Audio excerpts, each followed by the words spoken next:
আল্লাহ রহমতে উপরতলার ভাবি পুয়াতি হইছে। এইরাম করে একটু আচার বানায় উনারে খাতি দিয়ে আসিলাম। তা আচারটা আবার ভাত দিয়ে মাখায় খায় নাকি এত মজা পাইছে যে পরের দিন আবার নিজেই বানাতে গেছে। আসসালামু আলাইকুম। আমারে রিং দিয়ে কচ্ছে কি, ভাবি লাল শাক সিদ্ধ করে বসে রইছি, তা আপনার গতকালকে রেসিপিটা তো পাচ্ছি না। আরে বাবারে পাবা কন্তে, আমি তো এখনো ছাড়েইনি। বুঝতে পারিছি বাপু তোমার খাতে ইচ্ছা করেছে, তা তুমি এই কষ্ট করে এই সময় বানাতে গেছো কেন? আমারে বললেই হতো, আমি পাঠাই দিতাম আর একটু পরে আবার একটু যাই দিয়ে আসলাম। পরাণ হচ্ছে অবুঝ জিনিস, খাতি চালি তার কোনো অপরাধ নেই। আমার যখন মেয়ে পেটে ছিল কত কিছু যে খাতি মনে চাইতো। একা একা রান্দার কষ্টের ঠেলায় কালো জিরে গুঁড়ো করে থুইতাম, শাকসবজির আচার বানাই থুইতাম, যেন এক আধ বেলা না রান্না করেও কয়টা ভাত খাওয়া যায়। লাল শাকগুলোর গুঁড়াটা কাটে নিয়ে ভালো করে 2-3 বার পানি পাল্টায় ধুয়ে নিছি। এইবার পাতলা 2খান টিস্যু বিছাই দিয়ে তার উপরে শাকগুলো দিয়ে দিছি, বেশিরভাগ পানিটুক চুষে নিক। তারপর একটা সুতি কাপড়ের উপরে লাল শাকগুলো বিছাই দিয়ে বাতাসে রেখে দিছি প্রায় ঘন্টাখানিকের জন্য, যতটা পানি টানায় শুকোই নেওয়া যায়। এইবার একটা কড়াইতে বেশি না 1 চা চামচের মতন সর্ষের তেল দিয়ে দিছি, তার ভিতরে লাল শাকগুলো দিয়ে ভালো করে নাড়াচাড়া করে একটু ভাজা ভাজা করে নেব।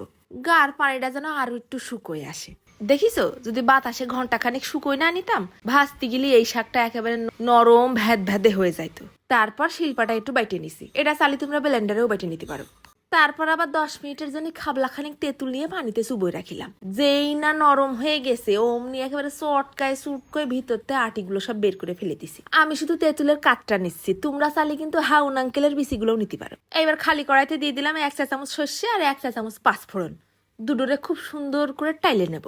টালার পর আবার আমার মেশিনটার উপরে নিয়ে নিছি। তারপর গার মধ্যে যত রাগ আছে সব হাতের উপরে দিয়ে ঘষে ঘষে ফাঁকি বানাই নিচ্ছি। তারপর বেশ কড়াইয়ের মধ্যে 100 গ্রামের মতো সর্ষের তেল দিয়ে দিলাম। তেলটা ভালো করে তাতাই নিয়ে ধুমা ওঠা শুরু করলি দিয়ে দিলাম 10-12টা শুকনো ঝাল, সিলে দিয়ে দিছি একটা রসুনের সবগুলো কুয়া, আর সামান্য একটুখানি সর্ষে, সামান্য একটুখানি জিরে ফোড়ন। এইবার ভালো করে ভাজা ভাজা হয়ে আসলি এর মধ্যে দিয়ে দেবো ওই তেঁতুলের কাঠটা। তারপর কিছুক্ষণ নাড়ে চাড়ে তেলের সাথে তেঁতুলের কাঠটাও ভালো করে মিশাই দিতে হবে। দিয়ে দিলাম বেশ খানিকটা নুন, তেঁতুল দিছি না, নুনের পরিমাণটা একটু বেশিই দিতে হবে না। তারপর সামান্য একটুখানি হলদির গুঁড়ো আর 1 চা চামচের মতন ঝালের গুঁড়ো, এরপর যাচ্ছে আরো 1/2 চা চামচ ধনের গুঁড়ো। সব একসাথে মশলাগুলো ভালো করে ভাজা ভাজা করে নেব। যেই ভাজা ভাজা হয়ে আইছে অমনি ওই বাটা লাল শাকটা দিয়ে দিলাম। নাড়ে চাড়ে সুন্দর করে মশলার সাথে লাল শাকটা কিন্তু মিশাই নিতে হবে না। অনেকে অনেক রকম করে কমেন্ট করতে আসবে না, তো তাগের করছি কি বাবু, আজে বাজে মন্তব্য করার আগে একটু বানাই খেয়ে দেখে নে। যে গুঁড়োটা বাইটে রাখলাম তার থেকে আবার 1 চা চামচ গুঁড়োর ভিতরে দিয়ে দিলাম। নুন ঝাল টকের ব্যালেন্সটা ঠিক করার জন্য সামান্য একটুখানি চিনি ছিটই দিছি। তারপর দিয়ে দিলাম 2 চা চামচের মতন ভিনেগার। তারপর আরো 2-3 মিনিট নাড়ে চাড়ে ভিনেগারটা শুকোই নিয়ে তেল উঠা উঠা ভাব হয়ে আসলে শেষমেশ ওই পাঁচফোড়নের বাকি মশলাটুক দিয়ে নামাই ফেললেই হয়ে যাবে নে লাল শাকের আচার। আমি আবার কাঁচের বোতলে সুন্দর করে তুলে রাখলাম আর একটুখানি উপরতলার ভাবিরে দিয়ে আসলাম। আর যেটুক কড়াইয়ের মধ্যে লাগে টাগে ছিল তার মধ্যেই 1 মুঠ ভাত নিয়ে বসে পড়েছি, চাইছে বুঝে খাইয়ে ফেলি। এত মজার জিনিস নষ্ট করে লাভ আছে? একটুখানি আচার নিলে 1 গামলা ভাত খাওয়া হয়ে যাবে। কি যে একটা ঘিরান, তা কি কব।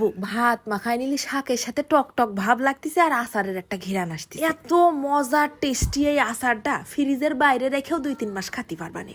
সব সময় শুধু লাল শাক ভাজি খাতে ভাল লাগে নাকি? একটু নতুন ট্রাই করে দেখো গে। মজা করে পেট ভরে কটা ভাত খেয়ে উঠলাম রে, আজকে চলে যাচ্ছি, ধন্যবাদ।